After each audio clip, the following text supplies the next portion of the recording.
Гостен во студиото на Нова денеска е професорот Ферид Мухик, околу чиј избор за пратеник се крена голема прашање. Професор, изборот на опозицијата да бидете пети на втората изборна единица изненади многумина. Чива беше одлуката токму вие да бидете изборот? Па на извесен начин ме изненади и мене. Тоа дојде доста бргу, немаше некои претходни разговори, тие очигледно во партијата има некои размислувања, направи и некоја интерна анкета на која се покажа дека јас доста добро стојам меѓу граѓаните на Македонија и тоа без оглед на нивното етничко потекло. Така што ме покани претседателот Зоран Заев на разговор, ми ја изложи ситуацијата, ми кажа дека проценуваат и моето учество било за целата таа, да кажам, опозицијска партиска заедница, фронт, според нивна проценка корисно и дека се разбира при тоа останува мојот ангажман всушност како независен кандидат, не како член на СДСМ, односно било која партија, бидејќи не сум ни бил во независна Македонија член на ниту една партија, никогаш од 77 која вратив партиската книшка на Сојузот на комунистите на Југославија, онака, тоа е тоа, да не правам ни од тоа некоја приказка како некои мислат дека тоа било херојско дело или слично.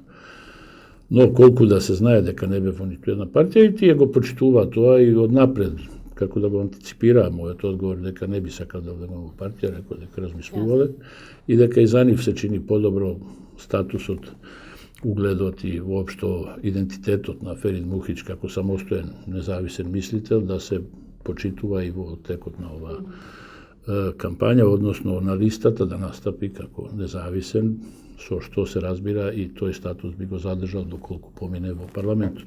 Размислувавте ли малку? Ви требаше ли време за да одлучите? Па како да не, мислам, беше прво еден предлог ден пред тоа онака телефонски дали што мислите, дали би, но не од Зоран Заев. Од еден човек близок со него рекол, не, мислам дека не, ама не би се ангажирал. Така што дојде утредента покана и знаев дека тој дојдов со идеја да не прифатам, но не мислев дека за нив е прифатливо да бидам независен. Така што сметав дека тоа со учтиво објаснување дека ги почитувам сите партии подеднакво, но не и партискиот ангажман кој не мислам дека мене би ми соодветствувал, да љубезно ја така одбијам поканата, меѓутоа еве предлогот помина токму со тоа дека тоа и за нив е значајно да се покаже нивниот нов пристап демократски, не дека сака да го стават под својот чадор секој па еден независен интелектуалец од форматот на Ферид Мухич, а и дека за мене не би било поволно, се разбира дека јас тоа не би го прифатил, но која би прифатил сега на овие години да влегувам во партиски, да кажам, контекст, додека целиот свој идентитет како интелектуалец го градам како самостоен мислител, независен мислител. Да, тоа беше тоа. Со вас на листите во опозицијата има очарената револуција. Дали вие ги поддржувате нивните протести? Па во основа да, тоа е еден шармантен модел на изразување на своето несогласие, иако реакциите на полицијата не беа секогаш такви да дозволува тој атрибут шармантен да помине, беа малце брутални во некои мигови. Полицијата? Да, во еден-два наврати, меѓутоа тоа е еден начин на изразување на протест кој може би преминуваше некои неопходни граници во однос на, што знам, пренагласено истакнување на некои личности кои сака да бидат баш тие видени кога фрлат боја. Мислам дека сопствените уверувања не треба да се толку, ако се чисти и, така да кажам, идеолошки инспирирани од внатрешно убедување, не бара толкава реклама, но сватив дека некој од нив сака да влезе во политичка. Мислите дека некој од тие се толку тие што се со вас на листа или? Не мислам дека некој од нив се оние што беа изненадени и го пресврта изненадување во фронтален напад против мене. Мислам на некој од нив. Се појавивте ли, пошто рековте дека се шармантни, дека било убав начин на... Па не, јас не учествував во тоа. Зошто?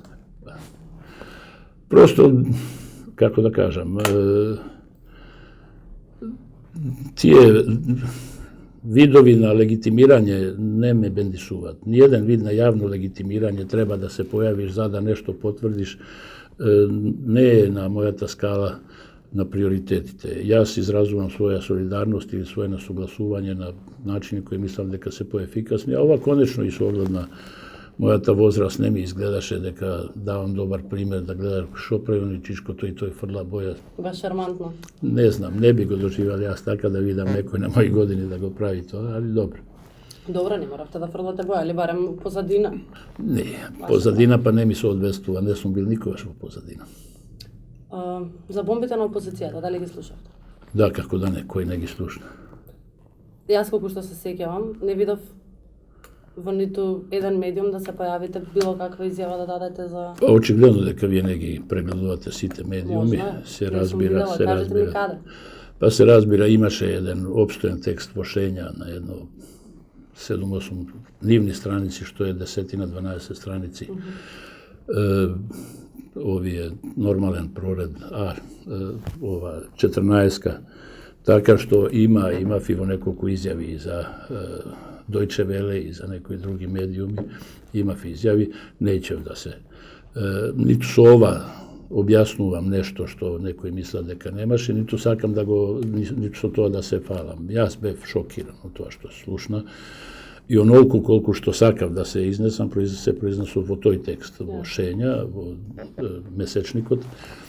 Меѓутоа, во однос на она другото, кој побара, кој ми се обрати, јас му го дадов своето мислење. Факт е дека ме на некој начин заобиколија многу од медиумите и ниту еден од овие познати кои главно имате прилика да ги следите или нашите граѓани имат прилика да ги следат од главно македонското говорно подрачје, не ме повика ниту една од тие телевизии. Добро, тоа може би беше затоа што делот нив воопште не ги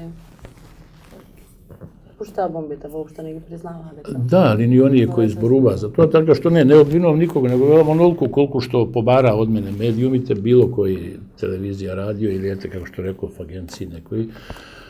И јас се одзвав и кажав тоа што го мислам, а онолку колку што јас мислам дека треба да се јас за таа тема произнесам, тоа го направив како што реков во списанието Шења. Најмногу да речам, контраверзии се од понеделникот па наваму околу вашето кандидатско место заради абортусот, вашиот став за абортусот.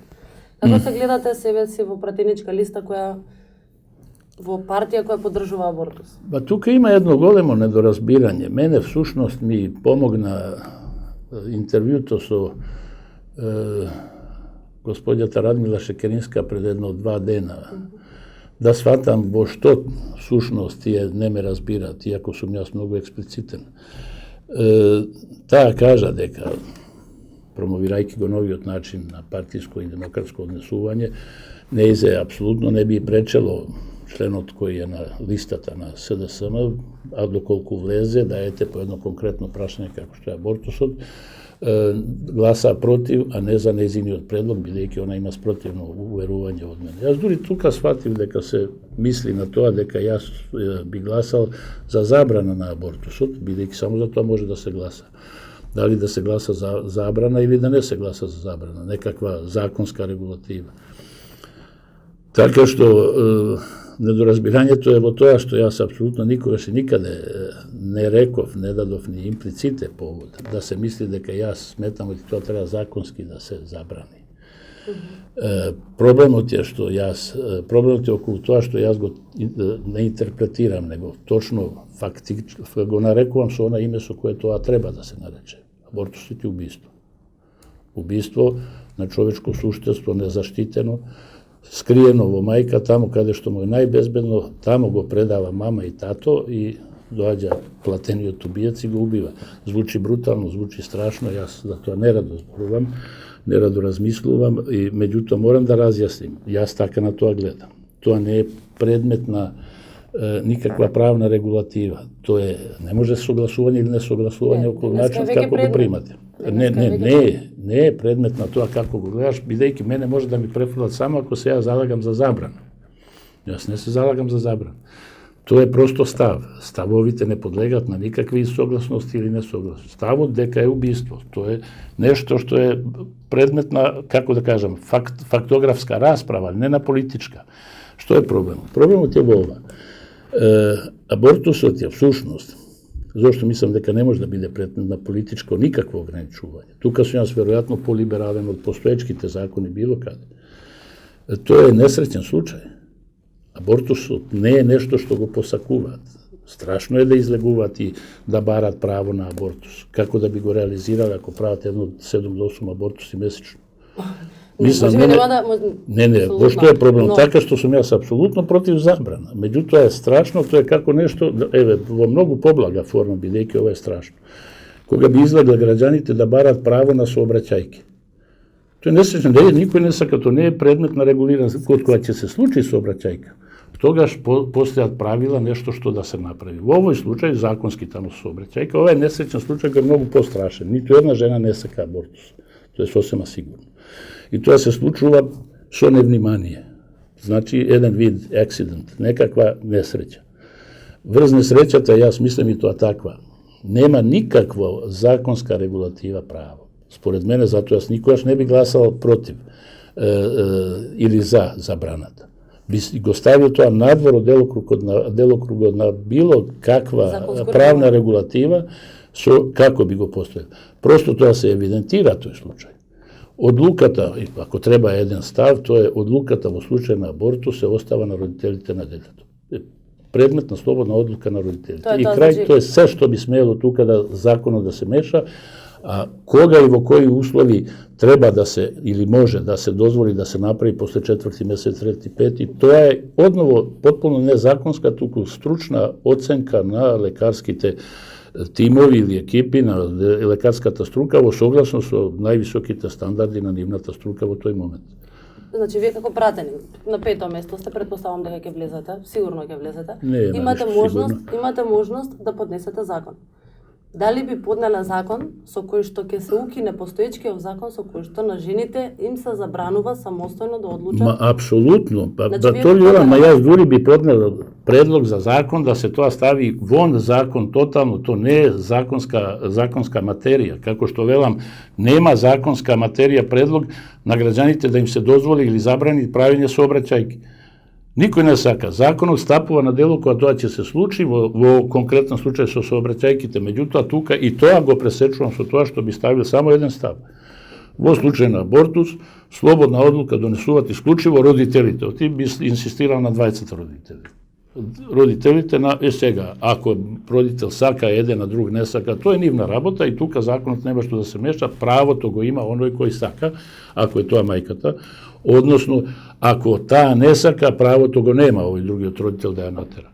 Тоа е секако, бидејќи е нејзино право тука поголемо. Но најубаво е посогласно, тоа е нивна согласно, значи тоа не се става воопшто, постои само одредба, абортусот не може не е правна материја која правно се регулира и готово. Тоа е целиот проблем и недоразбирањето. Во 2014 година, кога што сега имавте изјава за пленумите во Босна и Херцеговина, што се случи, во кој што кажавте дека тоа се оркестрирани, намерно испланирани. Каков е вашиот став за студентскиот пленум, за средношколскиот пленум, затоа што Јас на тоа морам да ви кажам, вие или некој ме праша, јас не можам да се сетам на што тука се мисли и апсолутно не би рекол дека ако веќе треба да реконструирам, али апсолутно не можам да сетам дека некој воопшто ме прашал за пленумите во Босна и Херцеговина. Така што тоа ме чуди, а јас инаку таа ситуација коментирам уште поретко отколку ова тука, што е потполно разбирливо. Јас живеам во Македонија и многу по дома се чувствувам тука, отколку било каде на друго место, вклучително и Босна. Туку тоа не е материја која мене ме интересира, просто сега аналитички може да се каже дека пленумите сигурно се често на мета на обиди да бидат предмет за политичко манипулирање, бидејќи во нив има доста енергија и може да се манипулираат и може да се обиде да се на некој начин монополизираат за одредени политички цели од одредени политички сили, да не кажам партии. Меѓутоа, не ме воопшто таа материја на никаков начин досега стимулирала дотамо воопшто да размислувам за не, така што ова прашање апсолутно сметам дека Многу ќе ме радува ако некој најде каде сум го рекол тоа да видам, бидејќи јас сум сигурен дека на екранот на моето сеќавање таква воопшто не постои, не дека некогаш сум зборела кога, него никогаш не сум зборел за тоа. Ќе ви покажам кога. Многу ќе ме радува, бидејќи може да е во некоја фуснота попатно како илустрација на некој поширок. Јас се сеќам дека во врска со тоа не е за пленумите. Тоа сега може да е, сега ми е јасно што али тогаш е лошо прочитано, дали од вас или од некој друг. Но ако го погледнете, ја знам што е тоа беа оние протести пред 2 години. Од кои што произлегува граѓанските пленуми? Дали произлегува после тоа, јас не знам. Јас реков дека добар дел од тие демонстрации беа апсолутно оркестрирани и организирани од самата полиција со сугестија, или можда не организирани, али со сугестија полицијата да не се меша, бидејќи имаше неколку настани кои се потполно јасни од палењето до владата, сега ми е јасно што е, но не е никаква импликација за натаму граѓанските пленуми или така, дека тогаш тоа беше, тоа фактички е докажано. После тоа се докажа, министерот за внатрешни работи имаше сериозни проблеми, се бараше негова оставка, да се покажа дека работата политички оркестрирана. Но тоа само тие протести, само сега е јасно. Само по тој повод јас воопшто дадов некоја оценка и тоа е ставот кој е фактички потврден. Тоа првата фаза беше директно иницирана со политичка цел и, како да кажам, со оркестрирана акција. Кажете ми, како професор, дали ги поддржувавте студентски пленум? Да, секогаш, да. Јас си учествував на нивните, тука, на нивното барање, еднаш-два пати одржав јавни предавања, како да не, да. Лично. Сега да ве прашам и за... Без друго, тоа е енергија на протестот, е нешто што е традиционално во секоја генерација и тоа го одржува, така да кажам, виталитетот на целиот човечки род или на еден народ.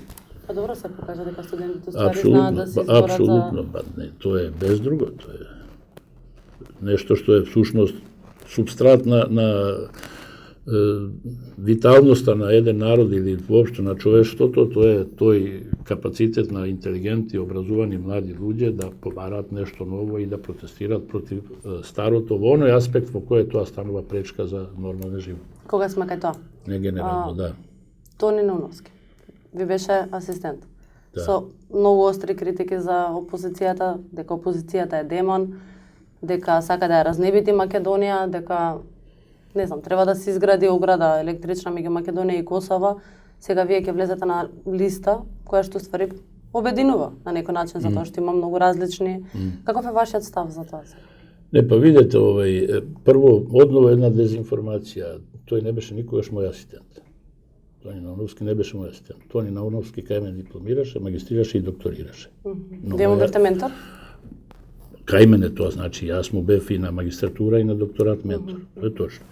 Но не би воопшто влегувал во негови ставови, тие ми изгледаат вака клерофашистички, меѓутоа апсолутно ние не контактираме најмалце 10-12 години и јас ниту ги следам од по првите слични ставови, ниту сакам воопшто да разговарам во било кој, па дури и во овој повод за неговите ставови, бидејќи нема потреба, ниту начин, ниту обврска, ниту оправдување некој да се поврзуваат со прашање за мене што мислам ја за тоа.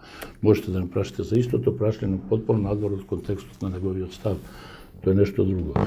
Но мислам човек се разбира, би подценил автономија на секоја личност, би преценил силата на професорот ако би сметал дека оној што излезе од мене како, што знам, дипломиран или докториран, е мој клон и не сме да работи ништо што е било различно од мене. Тоа е со некој не, апсолутно, вашите ставови се различни, затоа ве прашам. Меѓутоа, тоа е диаметрална спротивност од нас. Јас и тоа што слушнав од другија и по однос на ова прв пат слушам од вас, но затоа што кога ќе ми спомнете, ја кажам, не ме интересира. Тоа веќе не спаѓа во она што јас би сакал да го зборувам и така што тоа е потполно јасно. Да, тој кај мене дипломираше, магистрираше и докторираше, јас имав одредена доверба во тоа дека тој може да ги прифати вредностите. Не знам што предизвика тој пресврт, ниту ме интересира и тоа е приказната која е финита многу одамна. Ви замерија и Сдруженијата за заштита на животни? Тоа знам дали видовте. Не видов. Има ваша колумна во Дневник, стар Дневник на времето, во добро. која што пишувате за борби за кучиња. Да. И тоа го нарекувате како спорт. И го опишувате со буквално со жар. Знам, дали поддржувате борби со кучиња? Видете, сега и тука има нешто. Морам да кажам прво дека јас сум многу изненаден од тоа што неверојатно многу луѓе ми изразуваат поддршка. Мојот телефон непрекинато е преполнет со пораки, СМС и постојано звони, еве и на часови 7-8 пати ме прекина, дури од селото Бабино или од цела Преспа е со вас, од Ресен, од Тебар, од Куманово, од Скопје века да не зборим, од Куманово, целиот тој регион према од Арачиново, Куманово до Чаир и така. Значи имате голема поддршка. Стотици се кај мене лично. Така што овие ја практично не ги забележувам. Овие критики ниту ги гледам, ниту ги читам. Јас нешто дознав за нив, морам да кажам, кога видов тој уличарски жаргон и отворено hate speech, отворена оговорна омраза, која еден од тие учесници вели подсетувајте ме да го мразам секој 20 минути. Па мислам што ќе разговара со тако. Така што е тоа тотално out of било што, ни една забелешка нема, ете забелешка за како се вика тој имено За Сдруженијето? Па не, ова околу животните, борбата на Сдруженијето, како се вика. Анима Мунди. Да, Анима Мунди.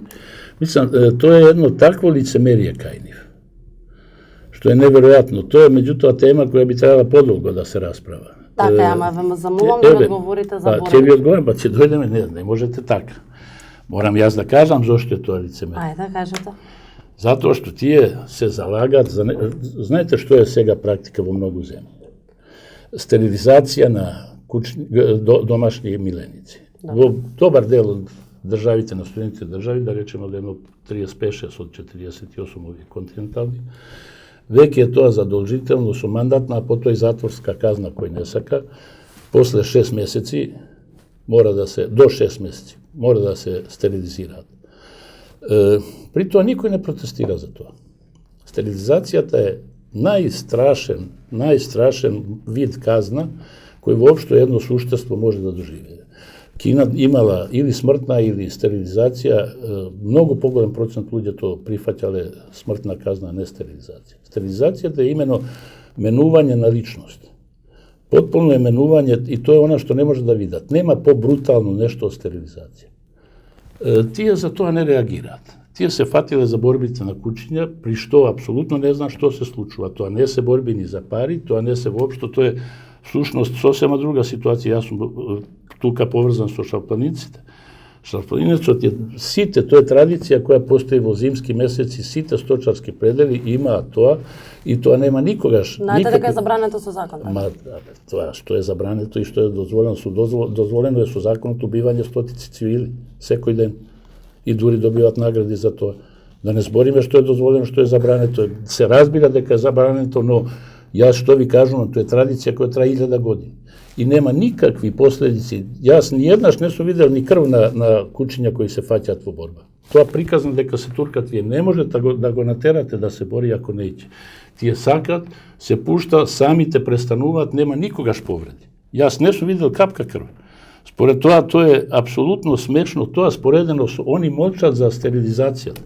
Па јас се грозам од помисла дека со сила, а зошто го прават тоа? Затоа што всушност одгледувачите сакаат да имат монопол. Неќум да ти продадам ни мажјак ни женка да произведуваш ти своји. Него законски мора да ги стерилизираш. Поуби го, подобро е и не викат да се убија. Пута слип, они ги успиваат. Дали сте виделе на Скопје колку бездомни кучиња? Па тоа е страшно. Знаете ли зошто е знам дека сите стерилизирани. Знаете ли зошто е така? Па знам дека стерилизирани, а не знам зошто. Дали знаете зошто има? Не знам зошто. Затоа што има сопственици кои не се ги стерилизираат милениците и кога ќе им се окучи кучката, ги пуштаат кучињата покрај вардар до контейнер. Не знаете што таков човек не треба да држи куче, а не да го стерилизира. Пак и тоа е уредено со закон. Не. Апсолутно мојот став е. По ситуација во која ќе ме натера да стерилизирам куче, почитувајќи го песот, мачката, нема да го држам. Ќе го почитувам законот, но нема да држам. Да држам стерилизирано суштество. Тоа е страшно. Како не плачат во секој миг кога ги гледаат така. Јас имам еден кој 10 години веќе трча кога ќе ме види мене и мојот син најмалиот Дин и така, кој се вртка тамо и кој го викаме Оскар прекрасен, знам еден ден го фатија, го немаше 10 дена, се врати и стерилизиран. Тоа е страшна гледка. Нека не држат, а не Тоа е пострашна гледка пуштат. од борбата со кучиња. Не е пострашно, ова со борбата со кучиња, вие да гледате, веќе видите дека кучињата уживаат. Тие се чувствуваат реализирани во тоа е нивно, не секој пес се бори. Многу од нив не ичат и никој не ги тера. Некои оние кои се алфа мажјаци, он сака да се бори, он е борец по природа, тоа му е работа, он е спортист. Како што има луѓе кои неќат да степат, има луѓе кои сака да се степат и се канализира да биде боксер. Во таа смисла, ова е далеку помалку брутално од било кој бокс меч. Далеку помалку брутално.